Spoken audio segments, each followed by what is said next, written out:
In 1962, Stanley Milgram shocked the world with his study on obedience. To test his theories, he invented an that would become a window into human cruelty.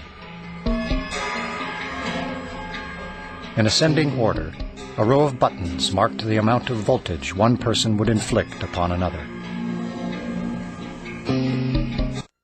Milgram's original motive for the experiment was to understand the unthinkable, how the German people could permit the extermination of the Jews.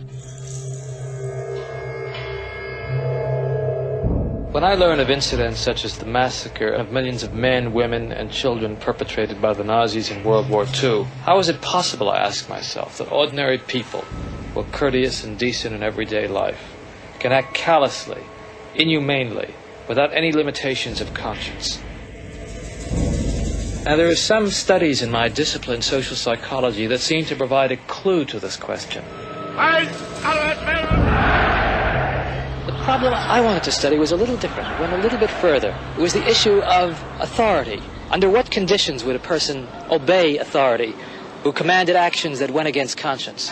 These are exactly the questions that I wanted to investigate at Yale University. It is May 1962. An experiment is being conducted in the Elegant Interaction Laboratory at Yale University. The subjects are 40 males between the ages of 20 and 50 residing in the greater New Haven area. Psychologists have developed several theories to explain how people learn. One theory is that people learn things correctly whenever they get punished for making a mistake. 40 years later, Milgram's infamous experiment, Obedience, is still taught in classrooms around the world. Would you open those and tell me which of you is which, please? Teacher. All right, now the next thing we'll have to do is set the learner up so that he can get some sort of punishment. What inspired Milgram, I would say there were a number of factors. One of them is he was very ambitious. He wanted to make a mark in social psychology. And he wanted, as he wrote to one friend, he wanted to come up with the boldest experiment that he could think of. Would you roll up your right sleeve, please? This electrode is connected to the shock generator in the next room. And this electrode paste is to provide a good contact to avoid any blister or burn. Do you have any questions now before we go into the next room? About 2 years ago, I was at the Veterans Hospital in West Haven.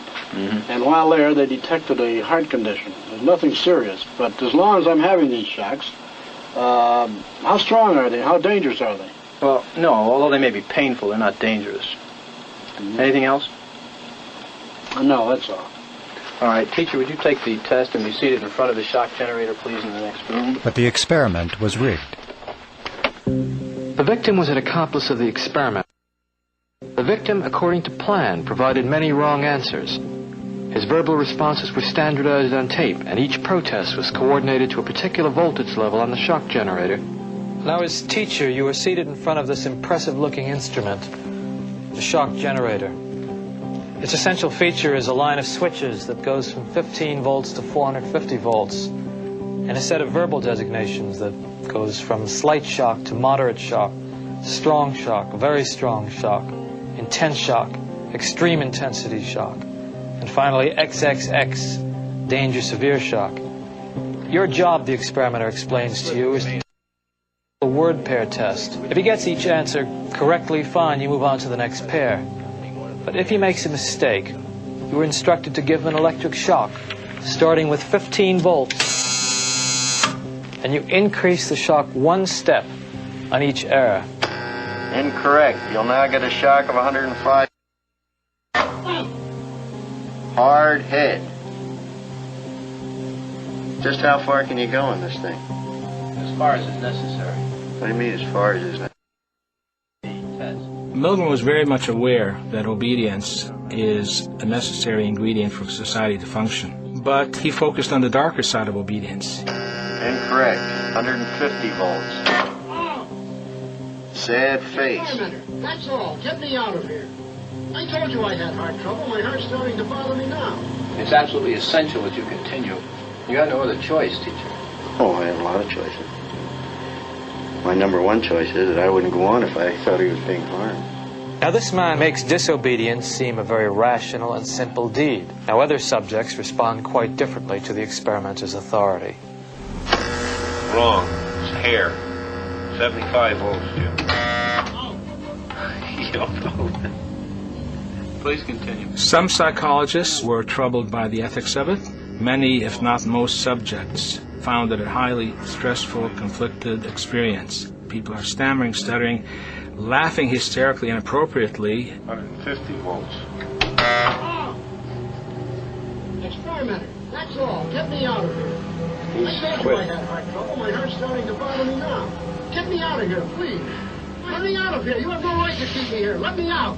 Let me out of here. Let me out. Continue, please. Let me out of here. My heart's bothering me. Let Go me on. out. Let me out. Clearly, when we say people went to the top of the chalkboard, it wasn't like they were going blithely, sadistically. People went stop and go, stop and go.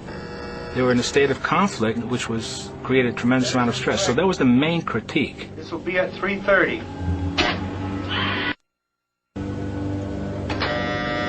As his voice began to show increasing frustration, so did I.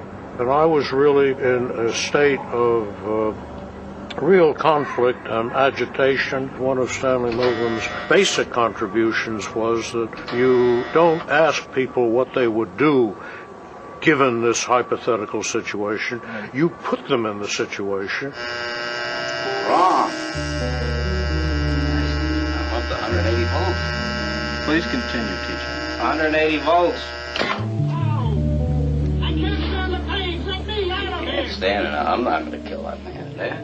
According to Milgram, one of the things that's a prerequisite for carrying out acts that are evil is to shed responsibility from your shoulders and hand it over to the person in charge. I mean, who's going to take the responsibility if anything happens to that gentleman? I'm responsible for anything that happens here.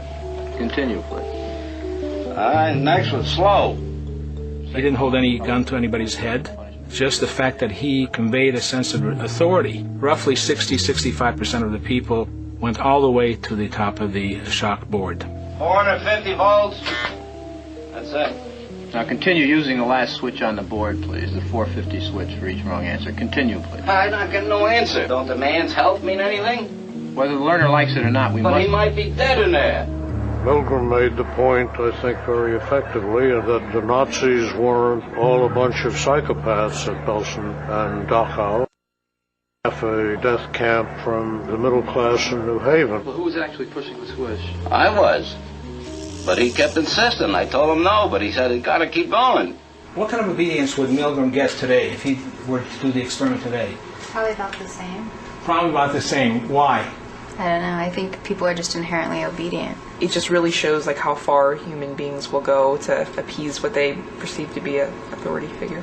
Milgram has identified one of the constants, one of the universals of social behavior. The readiness to obey authority cuts across time. It's a constant. The other outstanding and distinctive thing about the obedience experiment is how much it has and keeps on permeating contemporary culture and thought. It's still with us in very, very important ways.